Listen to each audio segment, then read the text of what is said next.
you recommend eating before the workout and after a workout?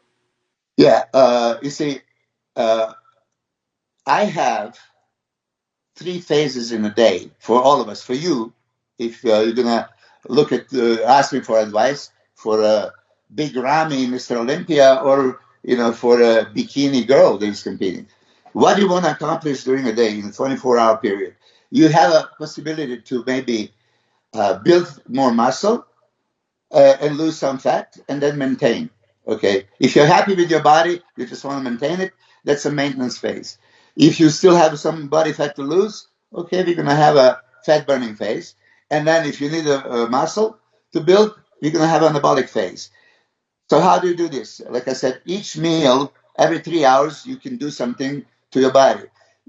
First thing in the morning when I wake up, oh, that's perfect opportunity to lose some body fat because you have overnight fasting. You have no nutrients in your bloodstream, really. And then if you do the cardiovascular type of training that uses fatty acids as energy, not glucose like a muscle training, fatty acids, and you didn't eat any fat, right? Then only fatty acids that can be used would be your body fat. So you're going to initiate fat burning.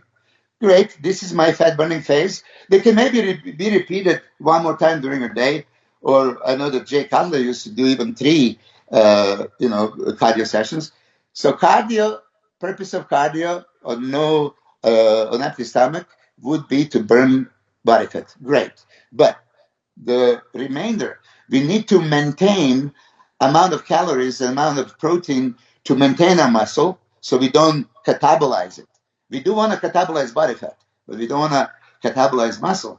So you have a frequent protein meals, like I said, and if you listen to me, I also do essential amino acids and glutamine in between meals to make sure that I have all the building material. But now I choose my energy nutrient. Okay, I am ectomorphic. I don't need to lose anything. I am hard gainer. I can give you both carbohydrates and fat in each meal. Those are the lucky ones. Okay, you are endomorphic or you're prone to put the body fat.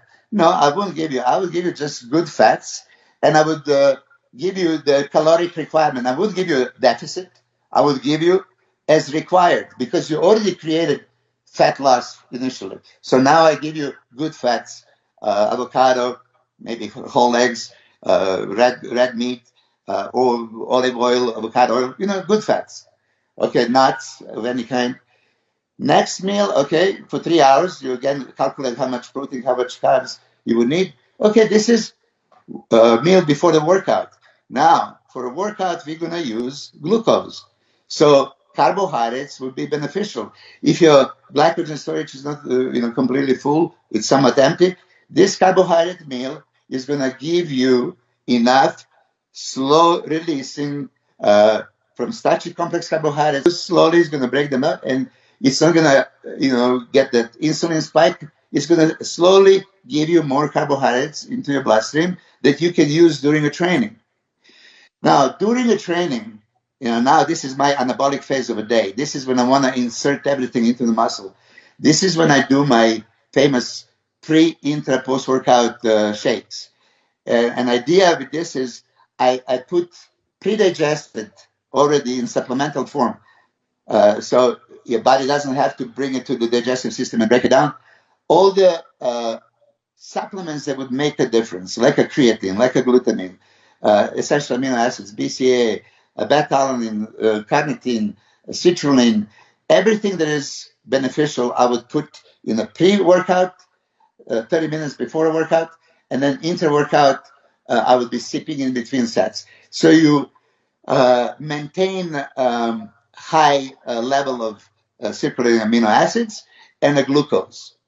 Okay, so you need to put some carbohydrate source into the workout to maintain this high glycemia, and that carbohydrate is going to ensure release of insulin from the pancreas, and insulin is going to be in the blood, and blood is in the muscle. So every time you do any muscle contraction, it's uptake of whatever is in this blood straight into the muscle, guaranteed. So to answer just completely your question, so inter-workout, I need some simple carbs with my essential amino acids, BCAAs, and everything else.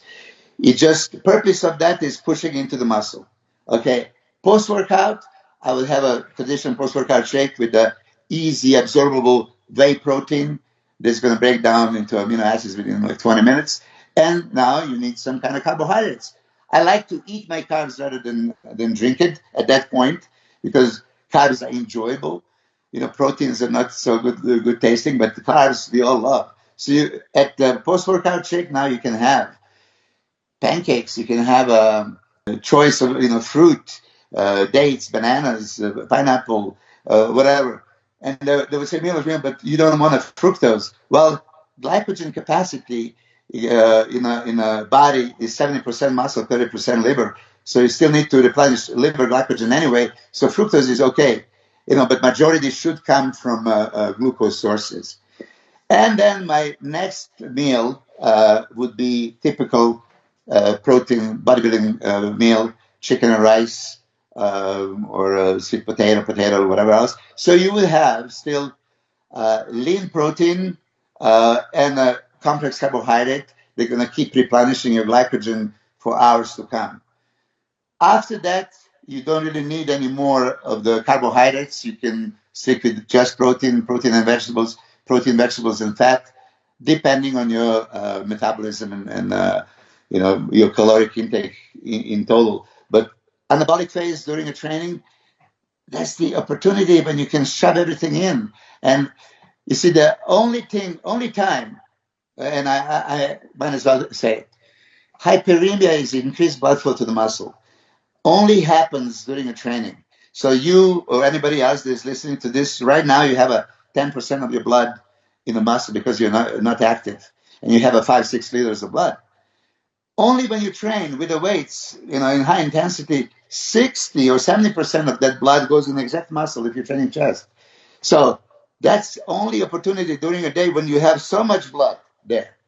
If blood is saturated, okay, with all these nutrients, it's saturated, and then you put that insulin that is released because of carbohydrates. I'm not going to say because you use insulin, but you can have endogenous insulin release. Insulin takes everything that is in the bloodstream and puts to the first available tissues and cells. Blood is in a muscle, working muscle, with the constant muscle contractions in training. The only place